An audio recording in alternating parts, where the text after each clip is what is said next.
እሱ የፕላኔቶች ሳይንቲስት፣ አስትሮፊዚስት እና የፑልትዘር ሽልማት ተሸላሚ ደራሲ ነበር።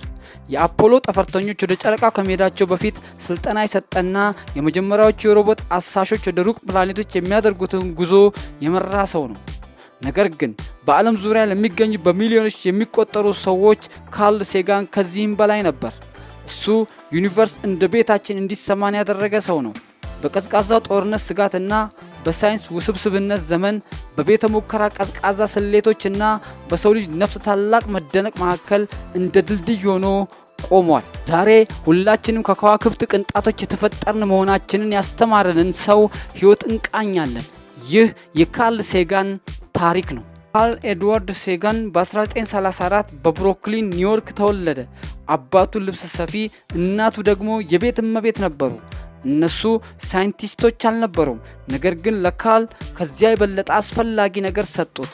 የመደነቅ ስሜትና ለማንኛውም ነገር ማስረጃ የመጠየቅ ዝንባሌ። ፍላጎቱ የተቀሰቀሰው በ1939 የዓለም ኤግዚቢሽን ላይ ሲሆን በዚያም አንድ የጊዜ ካፕሱል ታይም ካፕሱል ሲቀበር ተመልክቶ ነበር። የሰው ልጆች በዘመናት መካከል ሊግባቡ ይችላሉ የሚለው ሐሳብ አስደመመው።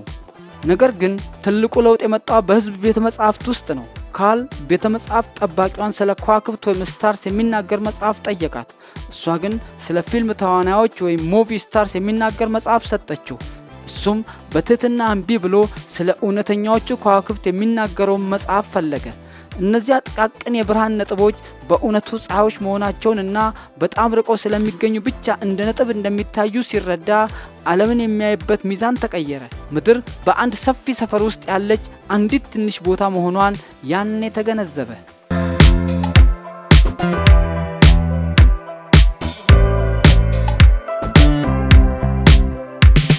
በ1950ዎቹ መገባደጃ ላይ ሴጋን በአካዳሚው ዓለም ተስፋ የተጣለበት ሳይንቲስት ነበር።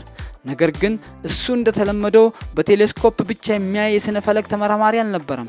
ስለ ጎረቤት ፕላኔቶቻችን ምንም በማናውቅበት ዘመን እሱ የፕላኔቶች ሳይንቲስት ነበር። የመጀመሪያው ትልቅ ግኝቱ ከቬኑስ ጋር የተያያዘ ነበር።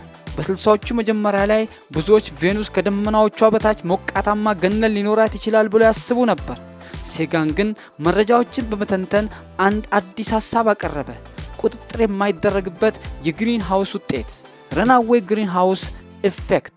የቬኑስ ወፍራም ከባቢ አየር ሙቀትን አፍኖ እንደሚይዝና ሙቀቷም እርሳስን ለማቅለጥ እንደሚበቃ ተከራከረ። ትክክልም ነበር።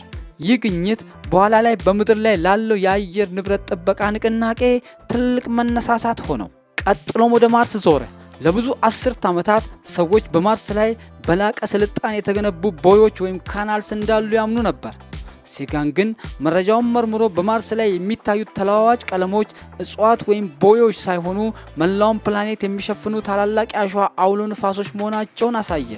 ሴጋን ፕላኔቶች የብርሃን ነጥቦች ብቻ ሳይሆኑ የራሳቸው አየር ሁኔታ፣ ጂኦሎጂና ታሪክ ያላቸው እውነተኛ ዓለማት መሆናቸውን እያስመሰከረ ነበር። በ1970ዎቹ ናሳ የቮየጀር ተልእኮችን የውጭኛውን የፀሐይ ስርዓት ታላቅ ጉብኝት አስጀመረ።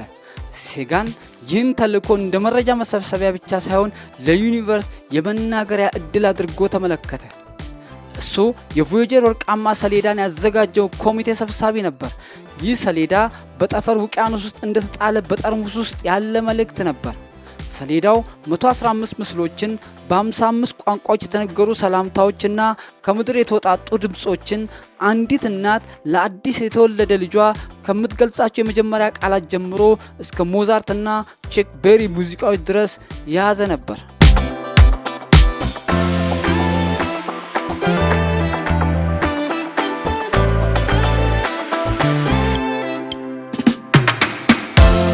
ካርል ሴጋን ይህ ሰሌዳ ሌላ የላቀ ስልጣኔ የማግኘት እድሉ እጅግ በጣም አነስተኛ መሆኑን ያውቅ ነበር። ነገር ግን ይህን ማድረጋችን ራሳችንን በአንዲት ትንሽ ፕላኔት ላይ እንዳለ እንደ አንድ ወጥ ዝርያ እንድንመለከት የሚያደርገን መንገድ እንደሆነ ተከራክሯል።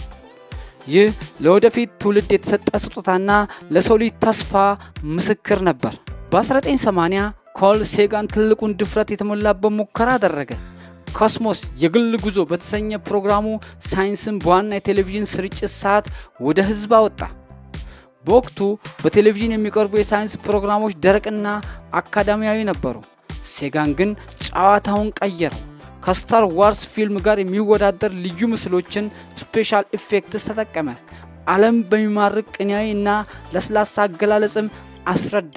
እሱ ስለ ከዋክብት ህይወት ዑደት ብቻ ሳይሆን ያ ጉዳይ ለእኛ ለምን አስፈላጊ እንደሆነም ጭምር ገልጿል። ኮስሞስ በአሜሪካ ህዝብ ቴሌቪዥን ታሪክ ውስጥ ከፍተኛ ተመልካች ያገኘ ፕሮግራም ሆነ። በ60 ሀገሮች ውስጥ ከ500 ሚሊዮን በላይ ሰዎች ተመለከቱት። እሱ ዓለም አቀፍ ዝነኛ ሆነ። ነገር ግን ከዚህ ዝና ጋር ትችቶችም መጡበት። አንዳንድ የሳይንስ ማህበረሰብ አባላት ሳይንስን እያቀለለው ዳምፒንግ ዳውን እያደረገ ወይም ለራሱ ዝና እየሰራ እንደሆነ ተሰማቸው። እንዲያውም ብሔራዊ የሳይንስ አካዳሚ አባል እንዳይሆን እስከ መስራት ድረስ ደረሱ። ሴጋን ግን ለዚህ ግድ አልነበረውም። እሱ ሳይንስን በጨለማ ውስጥ ያለ ሻማ እንደሆነ ያምን ነበር። እንዲሁም አንድ ዲሞክራሲያዊ ስርዓት እንዲሰራ ህዝቡ የሳይንስ መሳሪያዎችን መረዳት እንዳለበት በጽኑ ያምን ነበር።